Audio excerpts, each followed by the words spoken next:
Hi. All right, so let's turn off the music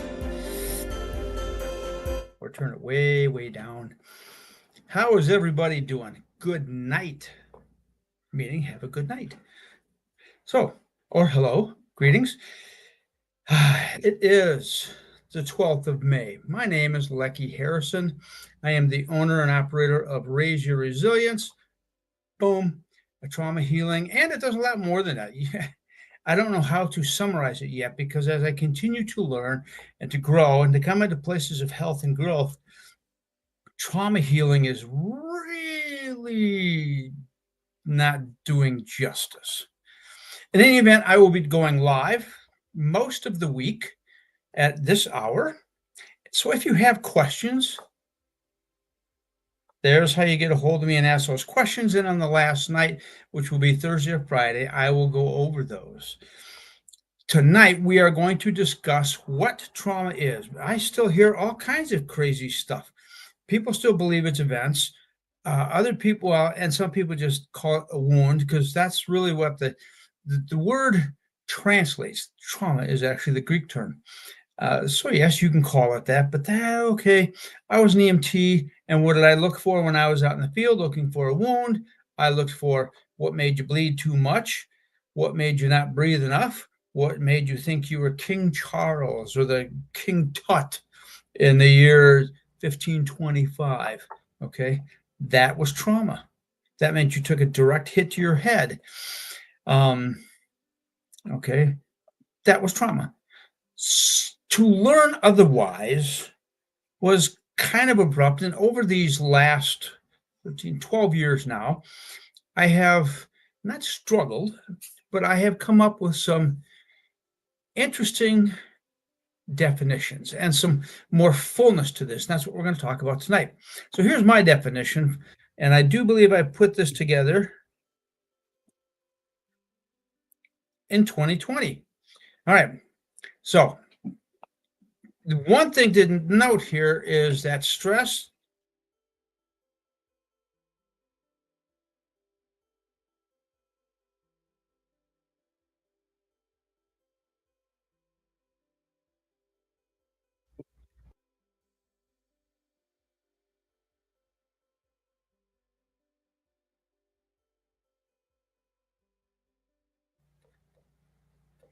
Monday night, all kinds of people are probably logging on.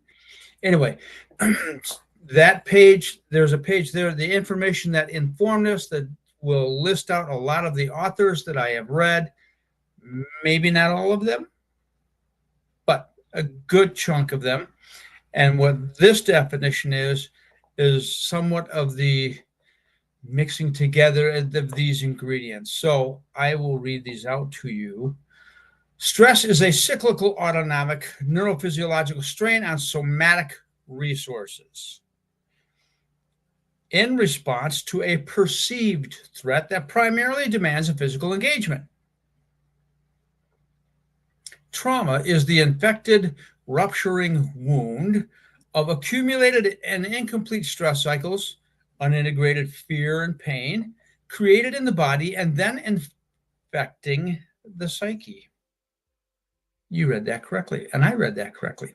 All right, let's start all over. Let's go. So in other words, without stress, there's no trauma.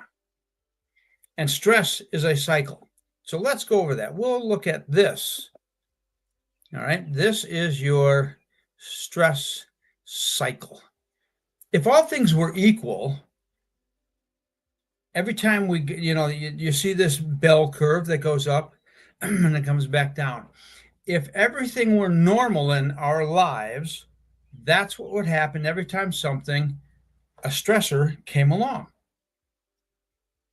We would complete the cycle. We get activated, we go up into fight, flight, or freeze, depending on how ugly the situation is, and then we deactivate it because this is autonomic, this is autonomic. We're going to discuss that. All right. That's the stress cycle. I call it of late the threat cycle because there's a difference between eustress, which is a new term, and distress. All right. Distress means There's a threat. Somehow you perceive it as a threat rather than a challenge. So, for example, I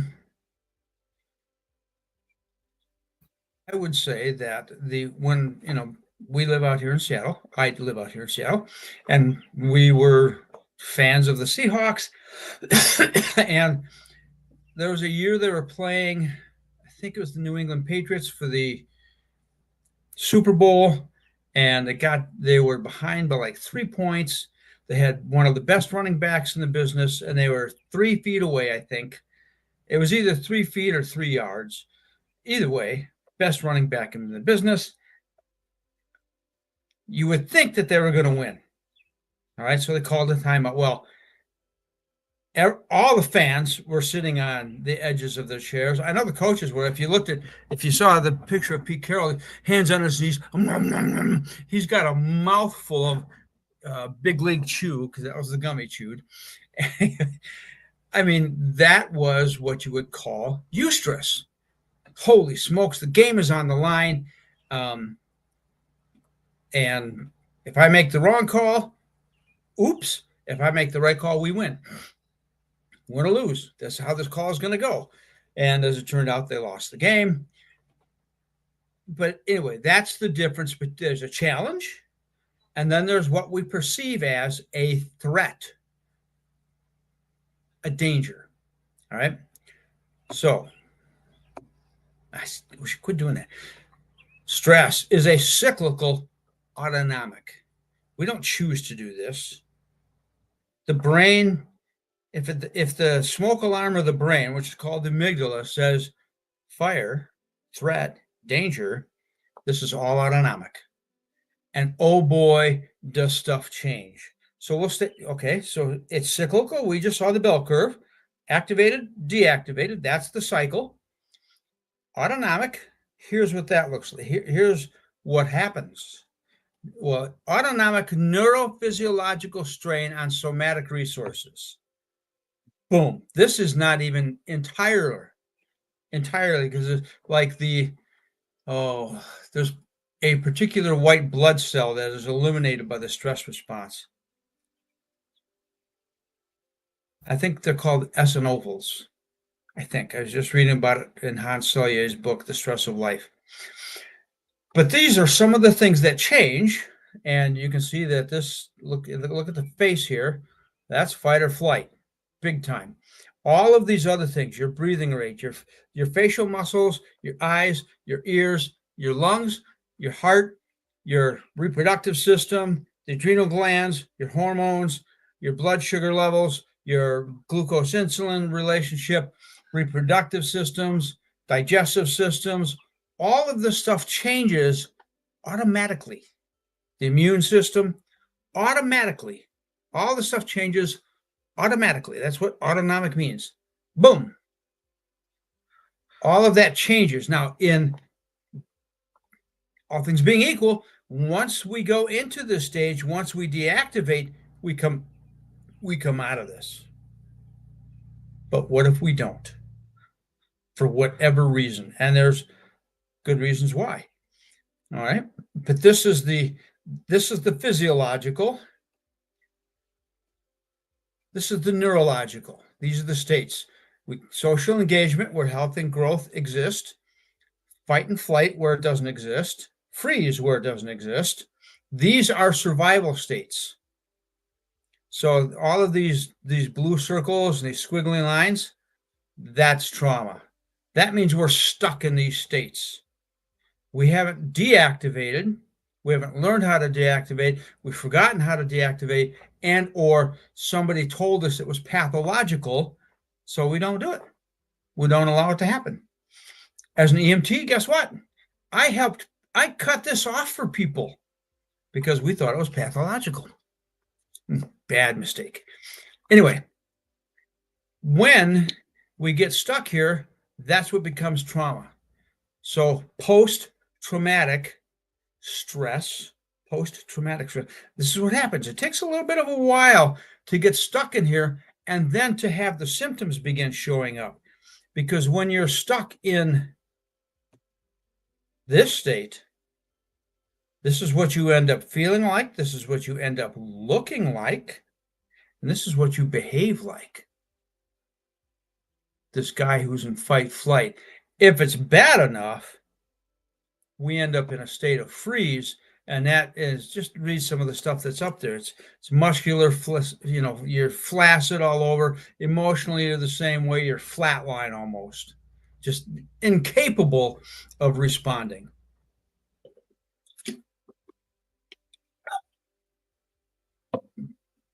That's the neurophysiological strain.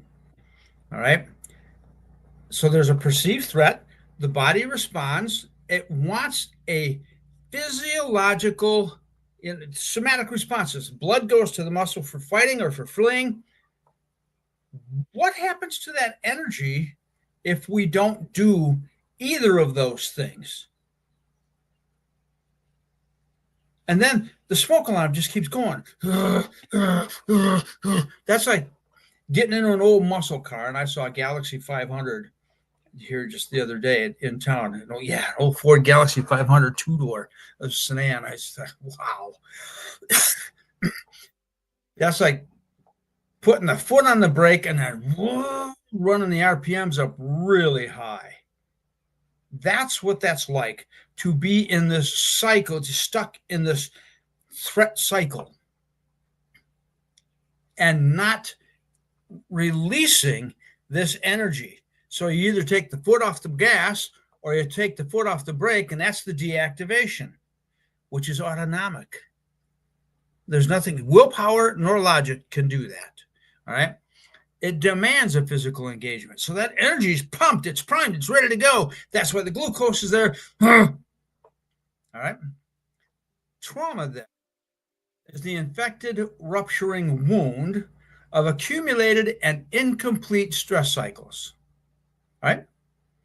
Remember we talked about the cycles. If we take the foot off the brake or the accelerator, cool, then we can put it in park. We're good to go. That's not happening. And so we're staying there. How long do you think the car is going to last? Yeah, okay. That becomes a wound. And one of the images I like to use is, and I don't know if I probably don't have it here and I don't have it handy, but you have all of these stress cycles. Now, some people say they don't accumulate. Okay, that might be true. The word that Erich Fromm and I do believe Freud used was piled on, because they knew that event after event after event created this state of all of this stuff. Your body remembers it, your brain remembers a lot of it, and or dissociates and doesn't. Anyway, trauma is this wound, because all of this stuff eventually, if you're like this all the time or like this all the time, like I said, how do you think that's going to affect your behaviors, your belief systems, your thoughts, and your emotions? All of those things are affected. And we'll see here in this loop here, here's the emotions of fight flight. I can't positively say, I don't know if anybody's done any research on this yet, that this is the default emotions of fight or flight. I'm not willing to go there yet. I suspect that's so. And it's the same thing up here. You just flat. There is no emotion. All of the good stuff is down here in social engagement. What this is then, so here's my definition. All right, this is the stress of the cycles. Trauma is all of these cycles that we never deactivated, so we never completed them and discharged them, because that's what physiologically happens. That begins to affect the psyche. Not only does it affect the psyche, it affects the physiology. If you're only geared like this to fight or flight, what do you think your muscles are? Relaxed? No, look at that guy's face. Yeah, that's how that stays. All of that tension stays in the body. Oh man, I tell you, I could talk for another 20 minutes just about that. But that affects your immune system, reproductive system, your digestive system, your hormonal system, which includes the glucose and insulin, your adrenaline, your cortical, cortisol levels, all and more, endocrine, all the rest of that, yeah, that's all jazzballed. When you stay in this fight or flight state, or worse, freeze. However, there's good news, believe it or not, very good news. So, like I said, if you have questions, email me right down here, lucky@raiseyourresilience.com, and ask your questions. I'll handle those at the end of the week. All right. And I call this rupturing because this will eventually affect your physiology, because it's already affected your neurology if you're not in social engagement. It'll affect your physiology long term, and it will affect your relationships. Who wants to be in a relationship with this? Look at that guy's face. Look at that guy's arms. He's always, these are people who are I've been there. Nobody wanted. I was aloof, interestingly not. That's how I was known. I was aloof, but I was being defensive. I had to protect myself. That's how this works, especially when this stuff starts in childhood, like mine did. This is what you end up being like all the time. So when you're like this, people don't want to relate to that. So you end up dissociating, pulling back, ruptured relationships. You don't know how to repair them, if you even ever start them. That's rupturing. That's life rupturing, because we are hardwired to be, as a mammal, to be social. Doesn't mean extrovert. It just means social. So that's why it is this rupturing, and it's an infection that just keeps going. I mean, you've maybe seen t-shirts, the wound that bleeds invisibly all over everybody else, even though they didn't cause the wound. I'm still bleeding. So all of the stuff is primarily physiological. This is what it looks like neurologically. This is neurologically, where we're stuck up here. And you can take a screenshot if you want, and then just read some more of this information. And that's what this looks like neurologically. This is what it looks like in part physiologically. I just learned about the inosophiles here the other day reading Cellier's book. And this, you can take, this is available on the, this came out of Dr. Peter Levine's book. It is in an unspoken voice. And this is the physiological aspect. And this is not even complete. So questions, right down there, lucky@raiseyourresilience.com. That is what trauma is. Completely autonomic, neurological, physiological, psychological. Tomorrow night, we're going to talk about something entirely different. We are going to talk about what healing is. Yeah. All of this, regardless of when it started, is curable. Now, you might be in some physiological states that are now pathological. I can't say that those are all going to heal. And some of them may take longer than others if they do heal. I've heard some interesting things said to me. So there is that. But on the other hand, I can't promise you that any physiological condition you have will be cured. What I can say is healing will probably do you a world of good. And it might just heal you. My blood pressure has gone down. My heart rate has gone way down. I have all kinds of benefits that physiologically that were not a reality back in even 2015, 10 years ago. I've been doing this a while. Anyway, this is trauma. Now we know what the problem is. Now we can fix it. All right. I will see you tomorrow night. Again, questions, Lecky at raiseyourresilience.com, and I'll do my best to answer them. Good night. Again.